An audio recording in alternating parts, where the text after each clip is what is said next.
어차피 안 된다고 생각을 하면 안 하는 게 나아요. 차라리 무슨 노력을 하시냐면 안 되는지 되는지를 나를 설득하는 스터디를 하는 것이 낫습니다. 노력은 잠시 미뤄두고.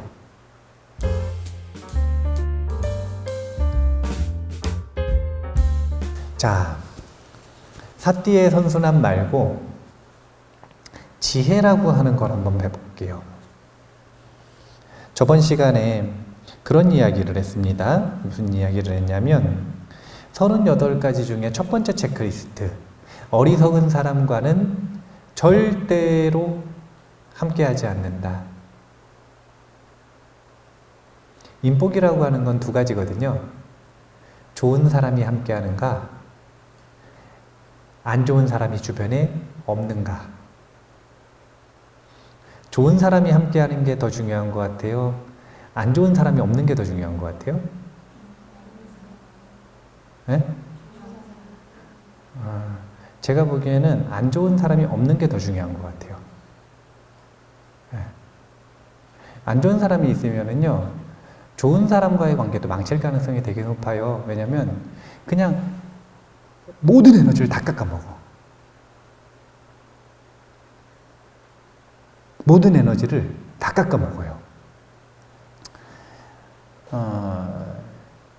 그 에너지를 깎아먹으면서 그 사람이 힘이라도 나면 좋겠는데 안 좋은 관계에 있는 사람은 서로 에너지를 깎아먹어요. 차라리 거머리가 난 거라. 거머리는 피를 빨아서 자기가 힘이 나잖아. 아니 뭐 독해가지고 안 떨어지기는 하는데 그래도 피를 빨아먹으면 내 피가 나는 힘을 빠졌지만 어딘가 쓸모가 있잖아요. 그리고 제가 얘기하잖아요. 도둑놈이 나빠요? 방화범이 나빠요? 저는 방화범이 더 나쁘다 그러죠. 왜냐면 도둑놈은 훔쳐가서 자기가 써주잖아요. 방화범은 자기도 안 쓰고 태워버려요. 세상에는 계속 쓸모가 남아있기 때문에 도둑놈은 그래도 괜찮은 거예요. 아, 그게 내 건데 뺏겼다 이 생각만 없으면 그냥 내가 세상에 쓰든 그 사람이 쓰든 어차피 세상에 쓸모는 그대로니까. 근데 방화범은 이걸 증발시켜버리는 거예요. 악성관계는 이런 관계예요. 내 힘을 뺏어가가지고 그 사람이 써주면 보살의 마음가짐이 있다면 얼마든지 줄 수 있을 거예요. 헌혈하는 거랑 뭐 다른 게 없잖아요. 그냥 헌혈하는 거죠. 그런데 악성관계는 보통 뭐라고 얘기하냐면은 이건 뭐냐면 서로가 서로에게 힘을 앗아가는, 빼앗아가는 존재라는 거예요. 악성관계는 무조건 피하는 겁니다. 이미 형성된 악성관계가 있으면 갈등을 감안하고라도 손해를 감안하더라도 단순하게 정리하는 게 되게 중요합니다. 그것을 정리하는 것만으로도 내 삶은 완전히 바뀌어요. 완전히. 완벽히.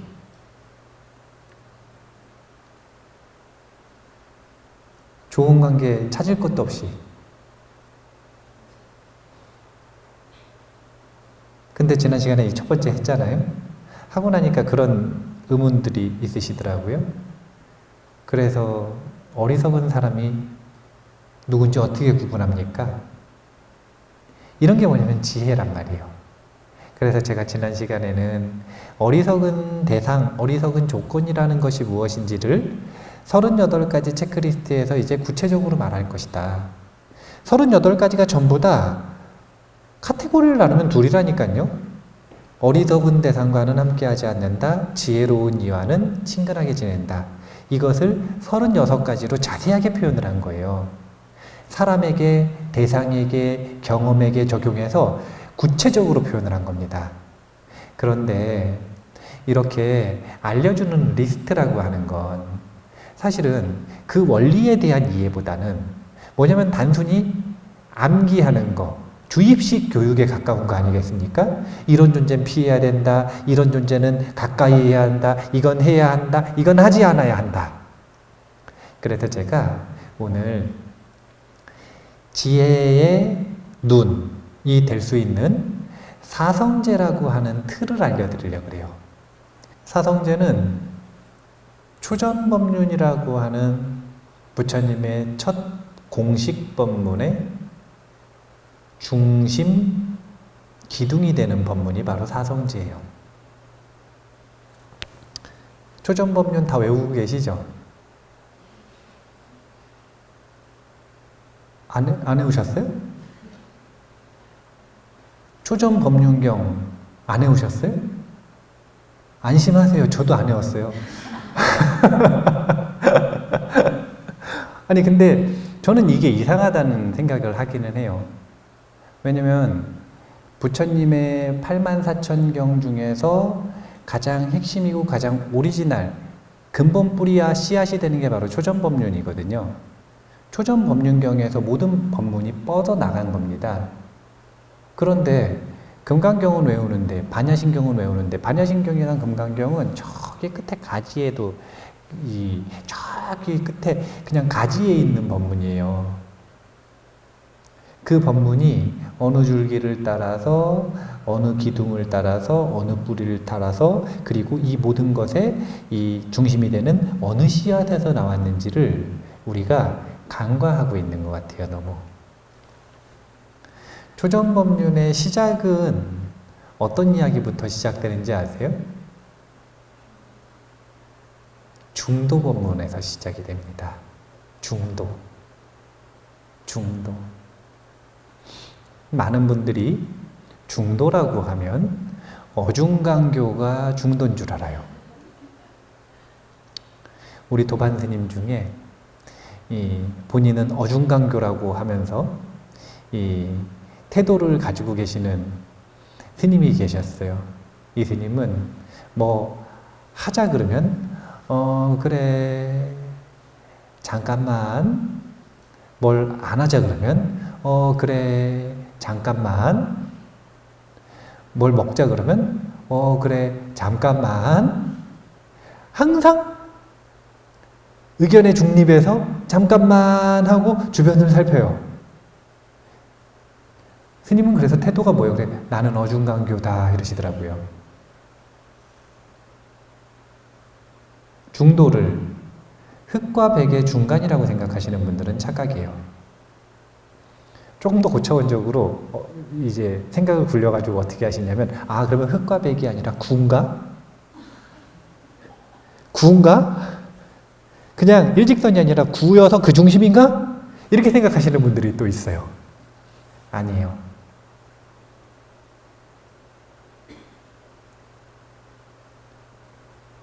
굳이 지금 했었던 비유들을 가지고 이야기를 해보면 이렇게 시소가 있어요. 일반적으로 가장 단순하게 중도를 오해하는 건 가운데가 중도라고 생각을 한단 말이에요. 근데 이 비유를 그대로 쓰면, 자, 중간에 지렛대가 어디 있느냐에 따라, 또 양옆에 얼마나 무게가 있는 사람이 앉았냐에 따라, 또 앞뒤로 옮겼느냐에 따라 끊임없이 어디를 앉아야 밸런스가 맞춰지는지, 추를 어디다가 얼만큼을 놔야 밸런스가 맞춰지는지는 한 지점에 결정되어 있나요? 끊임없이 움직이나요? 그래서 중도라고 하는 건 그 끊임없이 변화하는 밸런스 지점을 찾는 것과 유사해요.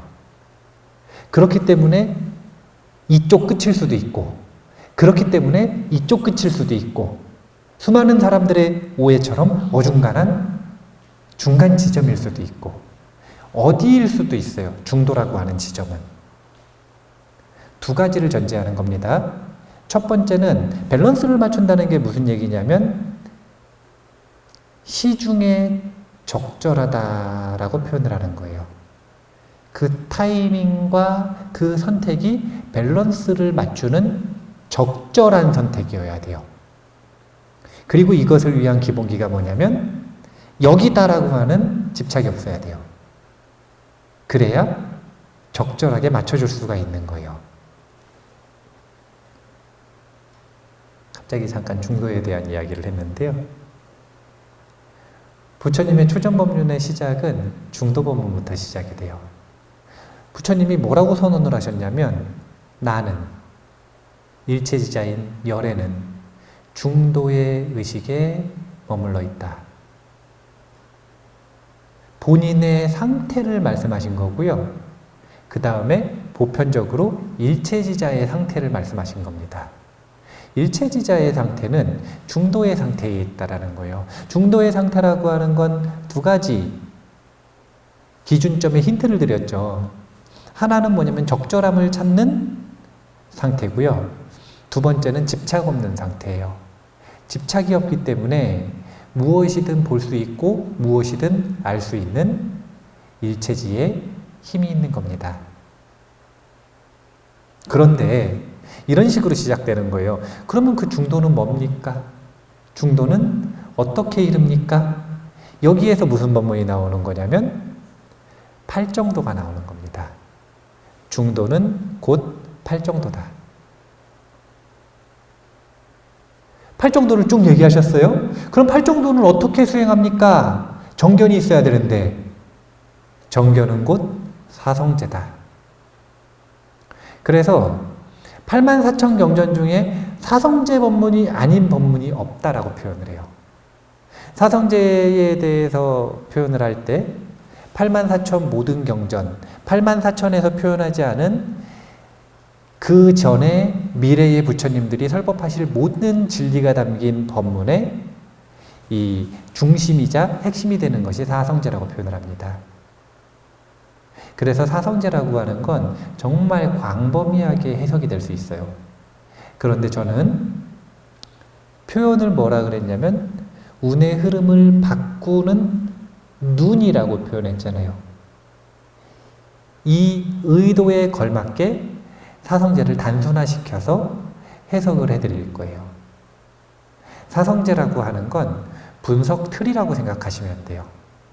세상에는 여러 가지 분석 틀들이 있어요. 복잡해 보이는 문제들을 단순화시키고 그것을 효율적으로 해결하기 위한 도구들. 사성제도 마찬가지예요. 모든 문제를 해결하기 위한 가장 단순한 시스템이라고 보시면 돼요. 사성제의 틀로 생각을 해야 됩니다. 고성제라고 하는 것은 자기가 아프면 자기가 아픈 것을 첫 번째는 인지해야 되고요. 두 번째는 인정해야 돼요. 인지하지 못하면 문제는 해결되지 않습니다. 인지했음에도 불구하고 인정하지 않으면 문제는 해결되지 않아요. 그래서 고성제라고 하는 건 고에 대한 올바른 진리라고 표현을 하는데 그 과정에서 뭘 하는 거냐면 자기가 고통스럽다, 아프다, 문제가 있다는 걸 자기 인지 그리고 스스로 인정하는 과정이에요.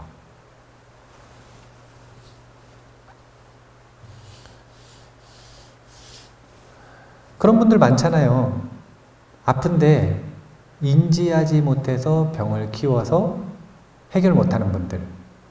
아픈데 인지는 했으나 병원은 안 가겠대. 그냥 아픈 거지 감기 걸린 거지 큰 병이 아니래요. 인정하지 않는. 그래서 시기를 놓치는. 자기에게 단점이 있어요. 치명적인. 하지만 치명적이라고 하는 건 그 사람에게도 영린이라는 얘기잖아요. 영린 건들면 쉽게 받아들여요? 안 받아들여요? 안 받아들이죠. 두 가지랍니다. 영린을 딱 건들잖아요? 그럼 뭐라 그러냐면 왜 나한테 뒤집어 씌우냐 그래요. 네가 그러면서. 인지했지만 그것을 상대방에게 투사해버리죠. 그러니까 인지하지 못했죠. 두 번째, 인정하려 들지 않죠. 그래서 적극적으로 너 때문이라 그러죠. 자긴 그런 일 없다. 왜 나한테 모함을 하느냐. 그래서 치명적인 거예요. 안 바뀌니까. 그 문제는 해결될 연유도 없고 사유도 없고 조건도 안 돼요. 해결될 기미가 보이지 않는 거죠.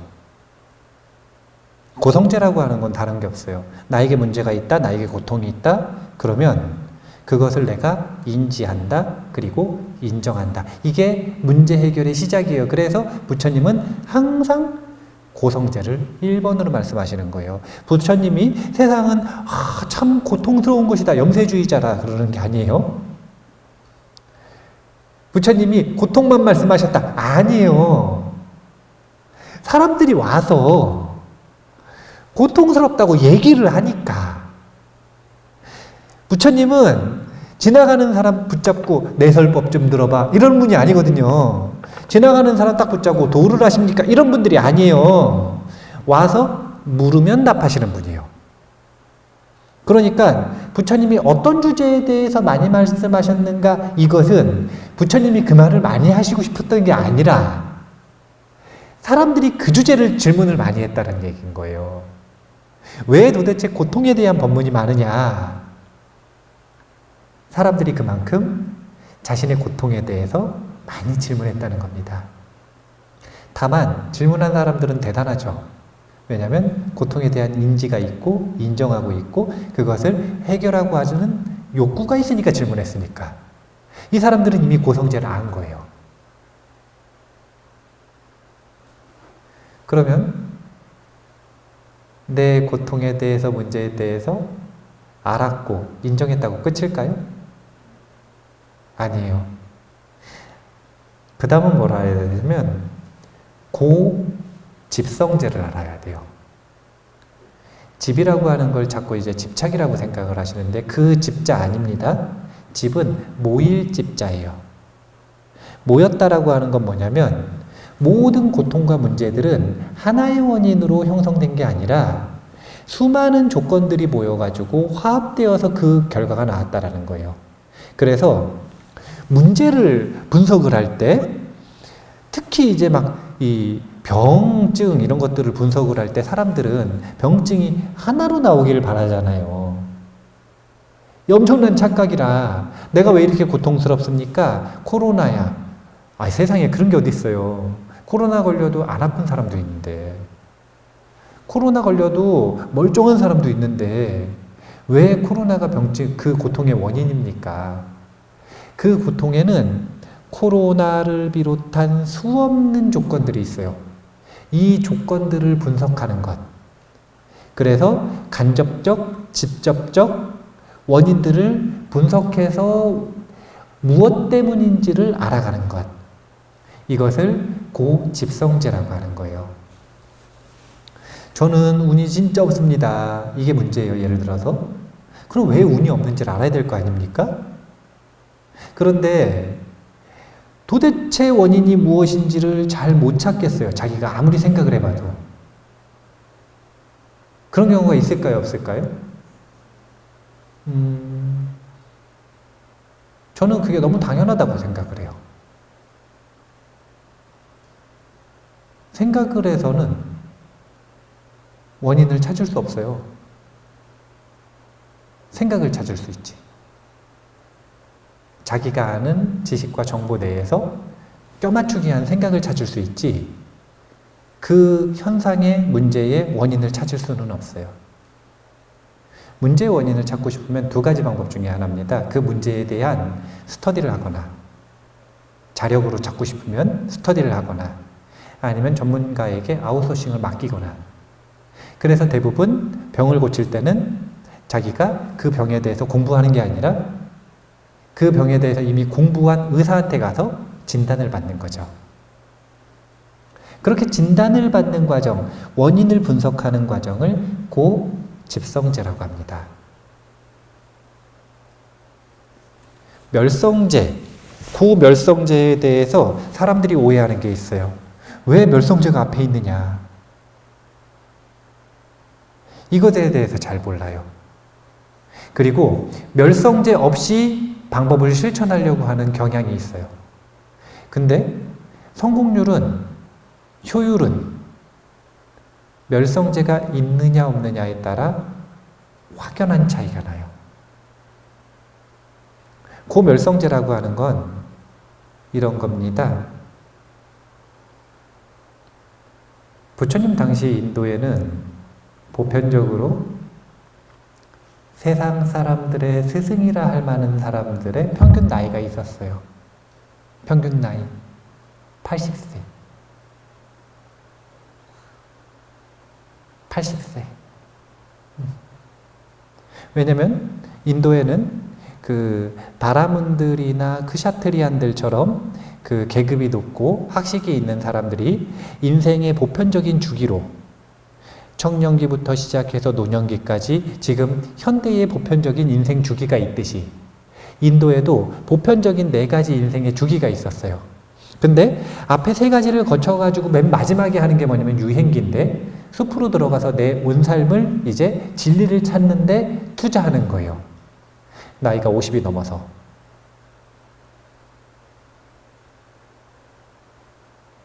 그러면 찾는 성과가 조금 나오려면 시간이 좀 걸리겠죠.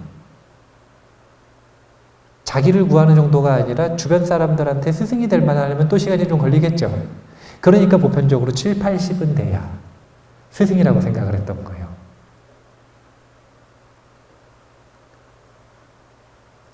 지금 손흥민 선수를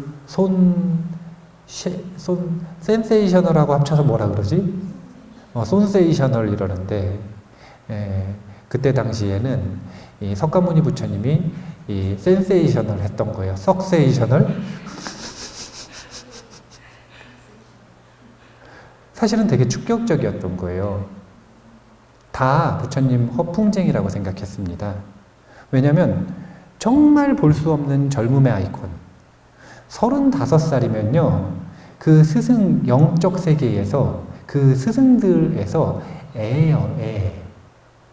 사실은 아직 수행 시작도 못한. 원래 뭐 하고 있어야 되냐면 가정 꾸리고 집안일 하면서 지금 밖에서 이 사회 공부하고 있어야 되는 애라. 그때 당시에 관념에서는. 그런데 35살 이 먹은 젊은이가 첫 번째 본인이 스승이래요. 천인사라고 했잖아요. 두 번째 더 충격적인 말을 해요. 일체지자래요. 이게 왜 충격적이냐면요, 그 전에 누구도 본인을 일체지자 붓다라고 말하는 사람이 없습니다. 그 전에 그 어떤 스승도 본인이 깨달았다고 말할지언정 본인은 일체지자 붓다라는 말을 그 누구도 못했어요.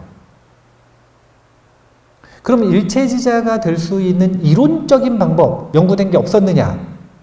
그렇진 않아요. 연구는 이루어졌었어요.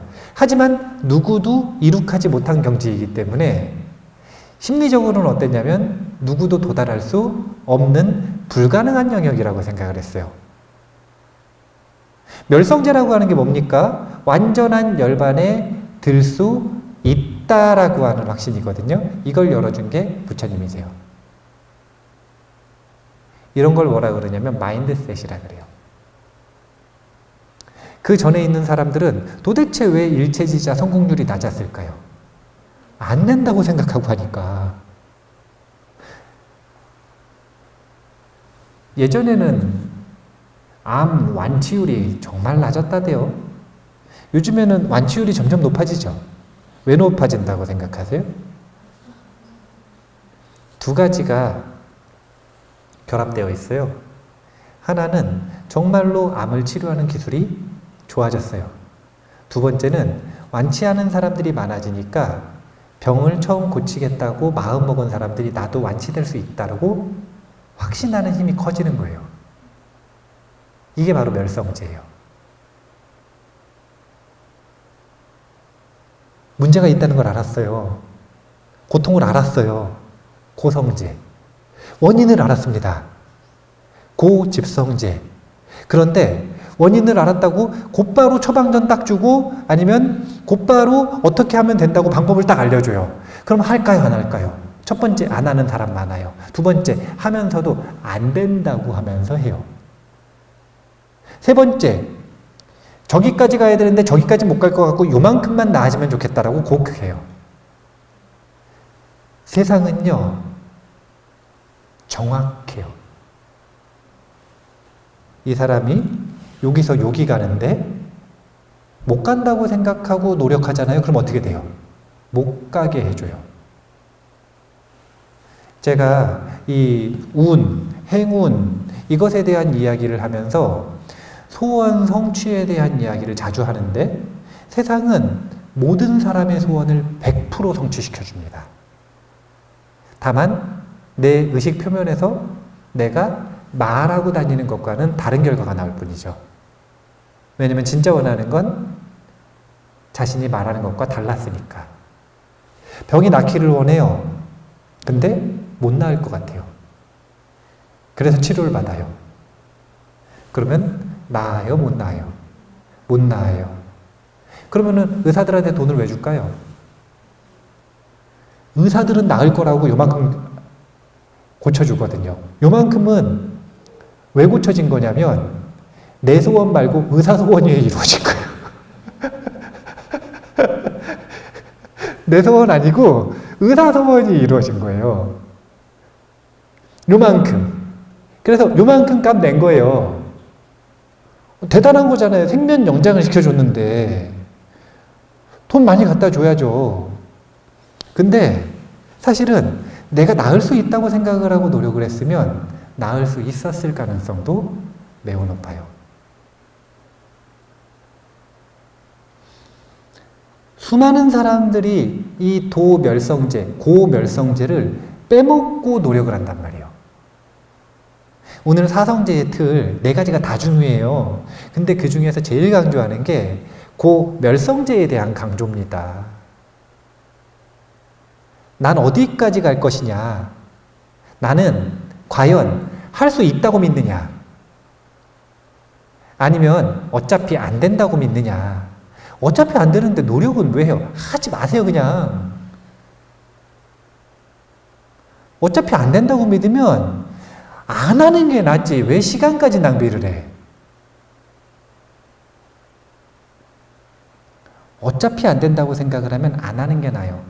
차라리 무슨 노력을 하시냐면 안 되는지 되는지를 나를 설득하는 스터디를 하는 것이 낫습니다. 노력은 잠시 미뤄두고.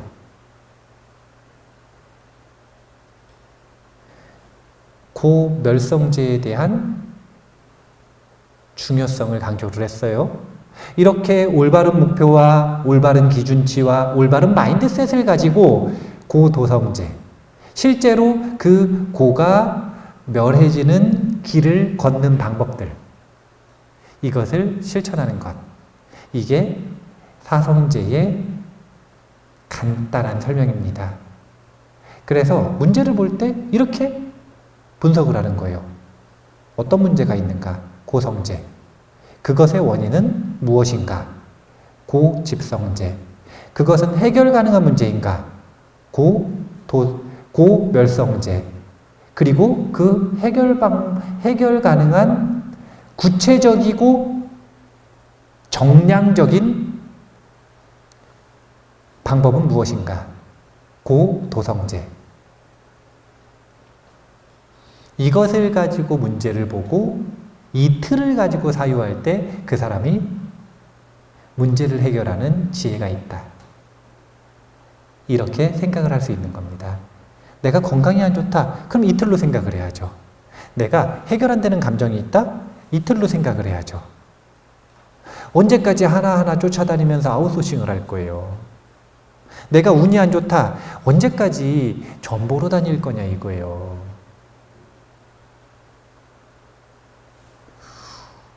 운이 좋아질 확률을 높이는 하나의 방법론이 될 수 있죠. 부적 가지고 가는 거. 부적만 가지고 가나? 대가도 지불했죠.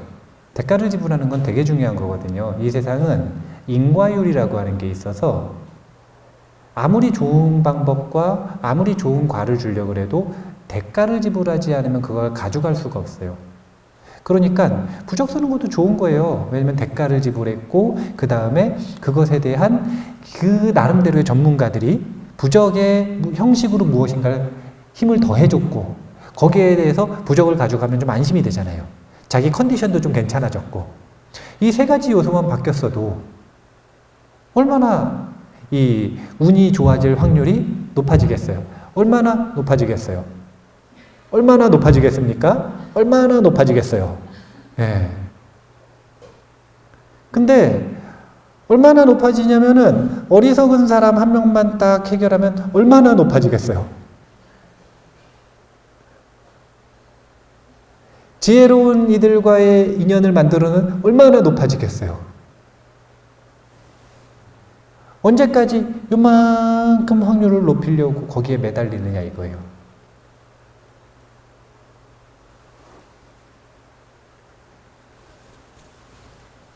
시간이 다 됐어요. 정리하겠습니다. 오늘 두 번째 체크리스트 안 들어갔어요, 아직. 두 번째 체크리스트 안 들어갔어요. 첫 번째 체크리스트는 맛배기라 일부러 먼저 한 거예요. 맛배기를 해놓고, 원래는 시작하기 전에 오리엔테이션에서 이걸 하고 넘어가야 되는데, 그럼 또 원빈 스님 오리엔테이션만 6시간 한다, 이런 생각 할까봐, 제 금강경 수업 보면은 한 10회 넘어가야 오리엔테이션 끝나거든요. 그래서 이번에는 본론부터 빨리 얘기를 하기는 했지만, 그래도 필수적으로 알아두셔야 하는 것들. 38가지 언제 다 배울 겁니까? 그거 다 배우기 전에 먼저 사성제의 틀은 무조건 알아야 되는 거예요.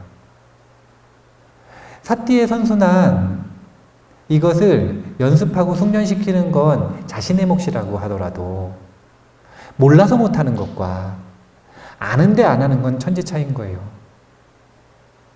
남은 인생이 1년이든 10년이든 100년이든 상관없이 하루라도 빨리 행동하기 전에 마음을 준비하는 사띠의 선순환을 연습하시는 게 좋아요. 그래야 1년을 살면 1년 사는 만큼 발전하고, 10년을 살면 10년 사는 만큼 멋있어지고, 20년을 살면 20년 사는 만큼 주변에서 기꺼이 존경할 수 있는 모습이 됩니다. 이거 연습 안 하면 퇴화돼요. 그래서 점점 더 존경할 수 없는 모습이 됩니다. 안타깝지만. 사띠의 선순환은 말 그대로 그 사람의 격을 높이는 수행이다. 이렇게 생각을 하시고, 명상수행 하루에 2시간씩 하세요, 이런 거 아니라니까요. 말하기 전에 생각 좀 하세요. 행동하기 전에 생각을 하세요. 일단 최소한 깨어있는 상태에서 합시다. 깨어있는 상태에서 감정은 좀 조절하고 합시다. 이런 아주 실제적인 얘기를 하는 거니까 꼭 한번 적용을 해보셨으면 좋겠습니다. 오늘 사띠의 선순환과 사성지의 틀 공부했습니다. 한 5분씩 오버한 것 같은데 편집 잘 해주세요. 마무리할게요. 감사합니다.